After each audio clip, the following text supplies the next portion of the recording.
미래기획분과에서 일하고 있는 조신이라고 합니다. 저는 주제를 좀 바꿔서 정부 R&D 혁신을 통해서 성장 잠재력을 올리는 방안을 한 3가지 정도 구체적으로 말씀드리고자 합니다. 근데 그에 앞서서 먼저 정부 R&D 정책의 큰 방향성을 간단히 먼저 말씀드리겠습니다. 그 방향성이라는 것은 정부는 민간이 할 수 없는 것에 집중을 해야 되겠다는, 어쩌면 너무나 지극히 당연한 이야기가 되겠습니다만, 그러면 R&D에서 민간이 하기 힘든 일이라는 게 뭐냐?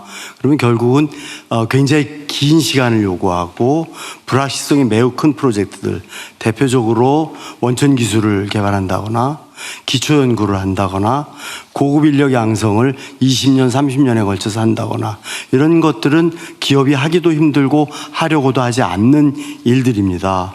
그런데 지난 50년간을 돌이켜보면 사실 정부 R&D는 우리나라 경제 발전에 굉장히 크게 기여를 했습니다. 정부가 선진국을 따라잡을 수 있는 전략 기술을 잘 픽업을 해서 출연연한테 그걸 상용화해라 하고 맡기면 상용화를 하고, 그걸 기업이 제품화하는 소위 전형적인 추격형 혁신 전략을 취해왔고, 그것이 오늘날 성장하는 데 굉장히 큰 기여를 한 것이죠. 그런데 이제 더 이상 이런 추격형 혁신 전략은 통하지가 않게 되었다는 건 우리가 공감하는 이야기입니다. 왜냐? 우리가 선진국이 되어버렸기 때문입니다. 그래서 더 이상 벤치마킹할 사례가 왜 없겠습니까마는 현저하게 줄어들었다. 우리 스스로가 새로운 것을, 완전히 새로운 것을 찾아야 되는 형편이 되었다라는 것이고요. 또 출연연이 과거에 주도적인 역할을 했다면 이제는 민간의 역량이 너무나 커졌습니다. 정부 R&D 예산이 올해 35.5조 원입니다. 그런데 민간 R&D 예산이 작년 최종 집계가 아직 안 됐습니다만 약 110조 원 정도가 될 거로 예상됩니다. 그 중에서 오늘 삼성전자 얘기가 좀 너무 많이 나와서 그렇긴 합니다만, 작년에 삼성전자가 37.7조 원을 썼습니다. 그렇기 때문에 이들이 가지고 있는 기술 역량은 이제 출연연하고 물론 역할이 다르다는 걸 제가 강조하는 것이죠.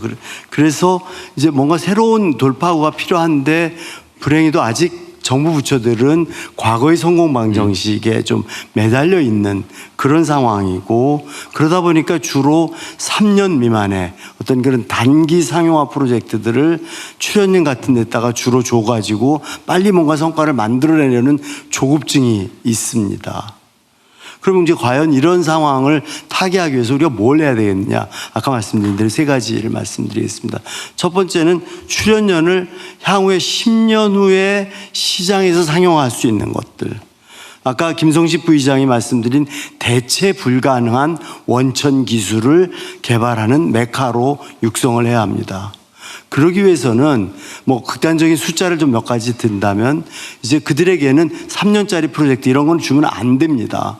5년 이상 최소한 50억 원 이상 이런 규모의 원천 기술 프로젝트만 해라 하고 그런 예산을 줘야만 한다고 생각합니다. 사실 출연연은 상용화 기술을 잘하는 데는 그렇게 전문성이 없습니다. 그들은 시장의 니즈를 잘 모르기 때문이죠. 그렇기 때문에 프로젝트는 성공했다고 하지만 상용화된 제품이 거의 없습니다. 그래서 상용화도 못하고 원천성도 없는 아주 어정쩡한 연구물이 양산되고 있는 것이 오늘날의 현실입니다. 두 번째로, 대학의 기초연구 및 고급 인력 양성 지원을 대폭 확대해야 된다고 생각합니다. 뭐 대폭 그러니까 또 예산 더 쓰자는 얘기냐라고 생각하실 텐데, 사실 대학에도 상당히 쓸데없는 상용화 프로젝트가 많이 지원되고 있거든요. 그런 것들을 거의 줄이면 예산을 늘리지 않고도 대학의 그런 기초연구나 고급 인력 양성을 지원할 수 있다고 생각합니다. 우리나라는 선진국에 비해 볼 때 특히 대학에 대한 R&D 지원이 굉장히 부족한 편입니다. 그런데 속된 표현으로 대학에 대한 R&D 지원은 무조건 남는 장사입니다. 왜냐하면 대학의 R&D가 가면, 예산이 가면 그 돈의 굉장히 많은 부분은 대학원생 인건비 또는 박사 후 연구원 인건비로 가거든요. 그러니까 이게 결국은 고급 인력 양성을 위한 인건비로 쓰이기 때문에요. 굉장히 좋은 거고요. 또 기초연구라는 것이 사실 실패냐 성공이냐는 것을 단기적으로 따지는 게 큰 의미가 없는데 설사 실패로 판명이 난다 하더라도 학생들은 실패를 통해서 더 많이 배울 수가 있습니다. 그렇기 때문에 기업에서 상용화가 실패하는 것은 굉장히 그것은 문제가 될 수 있지만 대학에서의 기초연구는 실패 자체가 거름이 됩니다. 그래서 대학에 대한 R&D 지원은 무조건 남는 장사다라고 저는 감히 말씀드릴 수 있을 것 같습니다. 마지막으로 세 번째, 과학기술혁신본부, 지금 과기정통부에 이제 속해 있죠. 여기에 컨트롤 타워 기능을 강화해야 합니다.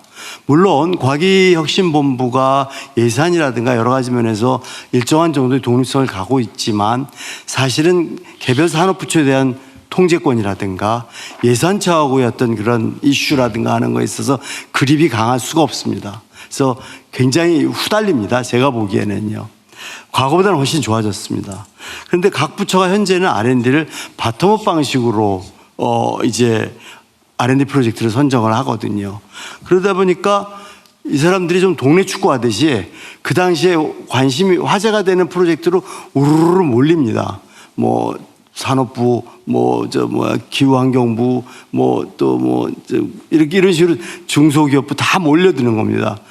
그래서 이제 예산이 막 중복으로 쓰이게 되고, 그런데 정작 중요하지만 화제에서 좀 비껴나 있는 연구들 이런 거는 돈이 모자라서 이제 어려움을 겪고 있는 그런 상황입니다. 그렇기 때문에 과기혁신본부가 탑다운 방식으로 그립을 세게 잡고 국가적으로 전략적으로 매우 중요한데 지금 소외되고 있는 그런 곳들에 대해서 예산을 반드시 할당을 하도록 하고, 그다음에 우르르 몰려서 중복되어 있는 것들은 과감하게 삭감을 함으로써 예산의 효율성을 높이는 것이 필요하다고 생각합니다. 세 가지를 좀 길게 말씀을 여쭙습니다만 마지막으로 연구는 제가 생각에 패션을 가지고 해야, 패션 즉 열정을 가지고 해야 되는 것입니다. 그런데 불행히도 패션 즉 유행을 따라가는 경향이 있는 것 같습니다. 그래서 패션은 같되 패션을 따라가지는 말자라는 말씀을 드리면서 제 이야기를 마무리하겠습니다. 경청해 주셔서 감사합니다. 네, 뭐 다 맞는 말씀이시고요. 우리 하정우 수석이 이걸 맡고 있는데. 네. 어려운 문제입니다. 그런데 실제로 과기정통부에서 작년 11월에 발표한 내용들 그리고 준비하고 있는 내용들 중에 상당수가 또 조심 위원께서 말씀하신 내용들을 포함하고 있고요.